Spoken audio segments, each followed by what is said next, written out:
game designer will take this idea and go, alright, how do I make this dark?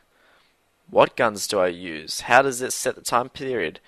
You know, how does the art function around all this? How's the level design work to make it work? That was put badly. They need to literally they focus on all these quite specific requirements, and they build the game in that way. So they're not just going, oh, I've got this brilliant new idea. It's a shotgun, but it has like gas on it. No. They say, well, look, a shotgun's a useful thing. How does it work? How will it fire? When do I introduce it? How can I put it in this time period? Lots of things like that. They do the stats. They do all that stuff. That's how I see game design. So every little thing I see along the way, to me, is game design. Sure, cutting back. Some artist was in charge of the lighting, and they did a great job. Some artist was in charge of that very foreboding face, and they did a great job. But it's the game designer who signs off on these, generally directs the artist towards these. So that's my philosophy on how game design works, which is why I indeed do this entire show. Alright. So there's a bit of calming music now. You've been in a tense situation. It's trying to lead you into a... I mean, really, anyone else in the world? You turn up at a lighthouse, lights going on one by one by one, and then there's this sphere?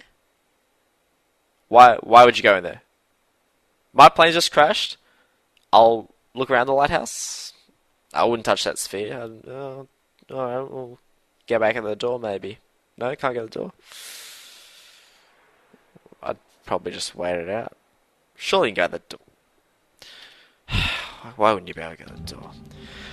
So the calming music sort of makes the player think, well, maybe this will be okay. You know, there's a radio and a lever. Yeah. That, by the way, forced camera, just a little thing I like. I can then look around, but it forces me to the right direction. And it wasn't a terrible loss of control. It was just a quick, oh, by the way, turn this way. And then you're back in control. You don't even notice it. I'll be quiet for most of the rapture though. Again, some nice time period. Ryan, and I'm here to ask you a question. Is a man not entitled to the sweat of his brow? No, says the man in Washington, it belongs to the poor. No, says the man in the Vatican, it belongs to God. No, says the man in Moscow, it belongs to everyone. I rejected those answers. Instead, I chose something different. I chose the impossible. I chose rapture. Pretty. City where the artist would not fear the censor, where the scientist would not be bound by petty morality. Okay, I lie. I am going to talk over a bit. This counters the immediate fear that they place straight away. And it gives this fantasy setting where you think, oh, maybe it's all going to be okay. And, you know, oh, wow, you know, big diving suits. Oh my god, a whale. Look at all these beautiful lights. What a wonderful city. But then it counters this quite quickly, which is why, like, again, I'll stay quiet for the bit. No point talking about the future. I'll talk about what has happened, not what may be. Even that, just that one spark going out. So you think, well, maybe this isn't all great.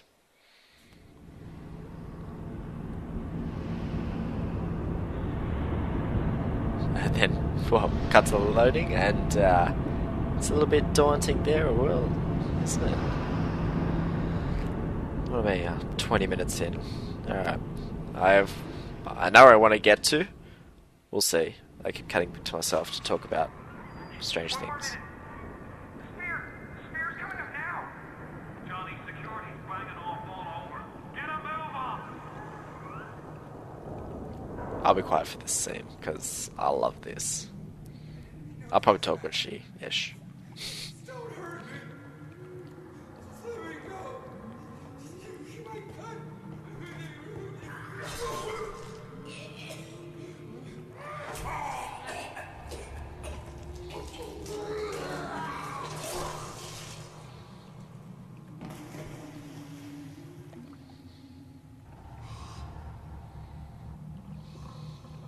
Is it someone new?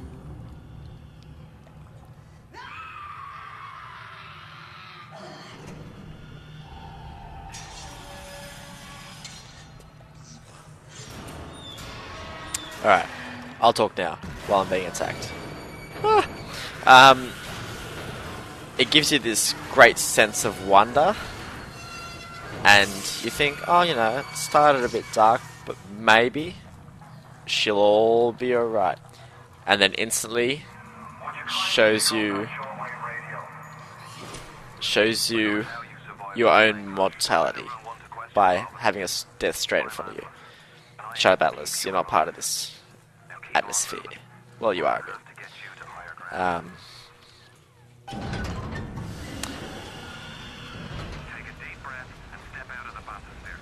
Even he straight away. Take a deep breath, it's gonna be okay. Even though, yeah, like I said, your own mortality, forget to me, your own mortality was instantly exposed. You think, oh, you know, wow, city under the sea. It's just like the Little Mermaid. Maybe King Triton will come up. Maybe Ariel will sing me a song. You know, Sebastian start banging on crabs or whatnot. And then there's a murder right in front of you from someone who's trying to save you. A lot of darkness there. Few key things I liked. The weapon itself, the hooks. They're lit up while everything else is almost pure dark. That's no lighting from just any point lights or natural light. That's a very specific light showing you the murder weapon and letting you know that watch out, there's some things going wrong here. The occasional thunder flashes or sparks, can't remember what set off the lights. When you see, depending on how much focus you're giving, usually, I remember the first 2 times I've played this, I go through, I didn't even notice her face, because just the murder scene's just gone, ooh. Right. Like, it gives this fear of what is out there. Not the unknown, but what you've actually just seen. One of the best fears that are done in games is what is not known. Usually, when, say, Resident Evil, the moment you get the shotgun, you're fine, you're perfect. Like, maybe something fast will come at you, but whatever, you got the shotgun. But when you start, and there's just that one zombie and 15 bullets, you don't know. You try to save your bullets because what else is out there? What's around the next corner? I don't know. Like, and then you get maps. You're a little more secure, and you get the shotgun. You're like, whatever. I'll just troll along with. But with this, straight away, you've started. You're nothing. Very well, not Amnesia like Bioshock was before that. But if I had to say, maybe Amnesia stole a little idea from this. Which probably stole an idea from Silent Hill, where you're not exactly ammo heavy either. A lot of horror games start you in these dangerous positions, and they're usually the good ones. So yeah, sense of wonder, immediate danger, and mortality.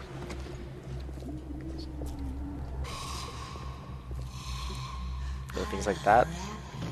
Just the fact you know she's there, and very unstable. Everything looking a bit... Oh god, what's gonna happen? Of course, you might know what happens. Spoilers! How you doing, Darwin?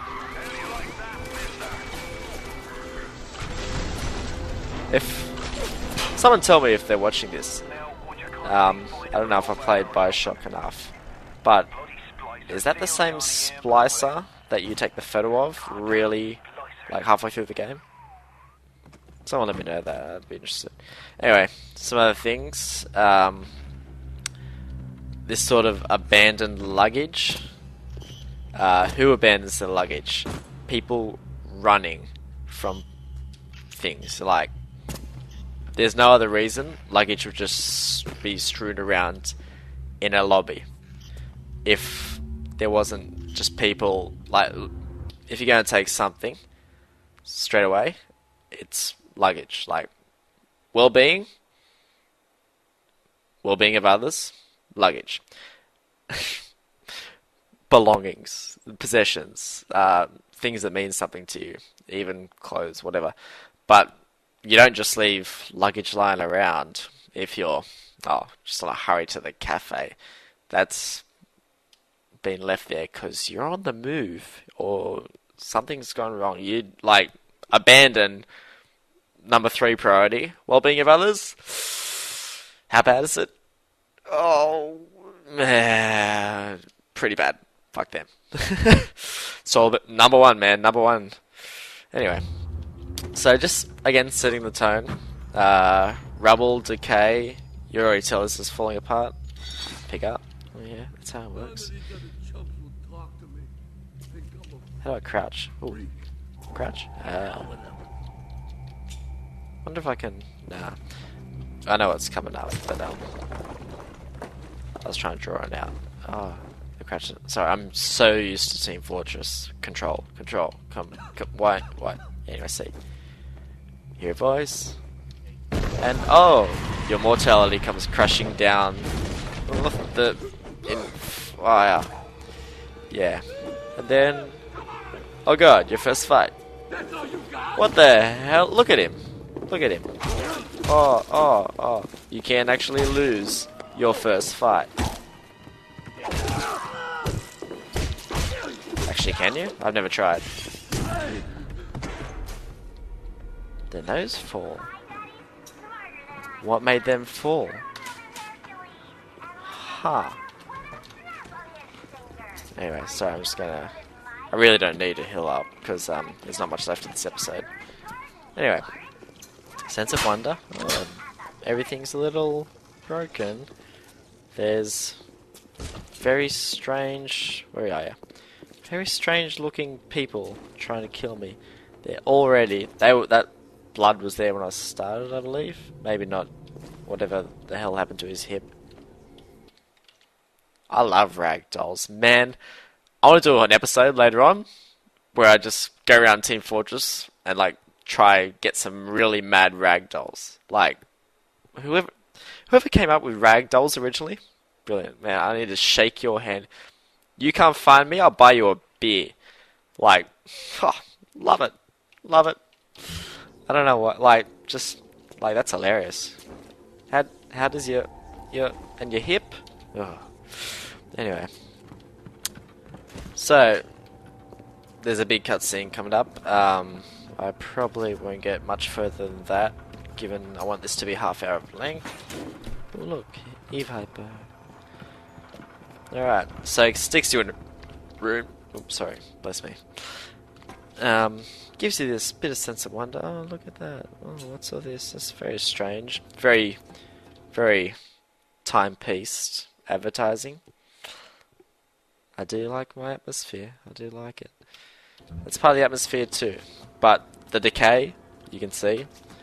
Well, you know, everything is on fire. Things are falling apart. There's guys with wrapped up faces attacking you for no reason. You haven't provoked nothing. And you almost got brutally murdered very early on.